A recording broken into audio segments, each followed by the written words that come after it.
नमस्कार मित्रों, स्वागत है आप सभी का संस्कृत रुष्कलम की इस कक्षा में।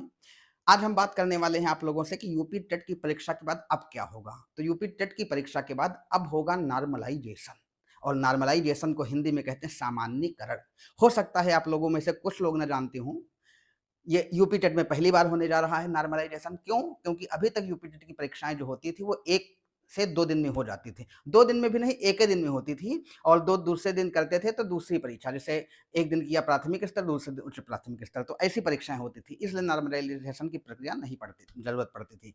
इस बार क्या हुआ है कि प्राथमिक और उच्च प्राथमिक मिला करके 5 4 से अधिक अर्थात 5 पालियों में परीक्षाएं की गई हैं, तो अब नॉर्मलाइजेशन की जरूरत पड़ेगी। क्या होता है नॉर्मलाइजेशन? तो नॉर्मलाइजेशन का मतलब ये होता है कि 5 पालियों में परीक्षाएं हुई हैं, 3 पालियों में जूनियर स्तर की, 2 पालियों में प्राथमिक स्तर की। तो उनमें देखा जाएगा जो प्रश्न पत्र कठिन आया था और दूसरा जो सरल आया था, तो कठिन वाले प्रश्न पत्र में भाई सीधी सी बात है, अभ्यर्थियों के नंबर कम होंगे और सरल वाले में ज़्यादा होंगे। तो कठिन वाले प्रश्न पत्र में अभ्यर्थियों के कुछ नंबर बढ़ा दिए जाएंगे और सरल वाले में कुछ नंबर कम कर दिए जाएंगे अभ्यर्थियों के।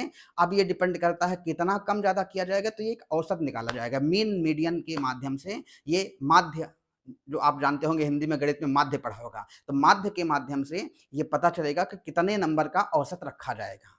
मान लीजिए कठिन प्रश्न पत्र वाले में किसी के 88 नंबर हैं, सरल वाले में किसी के 95 हैं, तो जो 88 हैं जो भी औसत निकलेगा उसमें बढ़ा दिया जाएगा। उदाहरण के तौर पर 88 को मान लो 2 नंबर का औसत निकलता है तो 90 कर दिया जाएगा, और 95 वाले को 93 कर दिया जाएगा। तो इस आधार पे किया जाएगा। बाकी प्रक्रियाएं पुरानी वाली तो चलती रहेंगी कि रिजल्ट आंसर की आएगी, आंसर के बाद आपत्ति लिया जाएगा, फिर संशोधन किया जाएगा, फिर रिजल्ट दिया जाएगा। लेकिन इस बार थोड़ा अलग होगा। हो सकता है आपका आंसर की में आपको नंबर दिख रहे हो 89, लेकिन जब रिजल्ट आए तो आप पास हो जाओ। हो सकता है आपको 95 दिख रहे हो, रिजल्ट आए तो उसमें 93 निकले। ये सब नॉर्मलाइजेशन के तहत होगा। ठीक है, तो नॉर्मलाइजेशन किया जाएगा, फिर रिजल्ट निकाला जाएगा।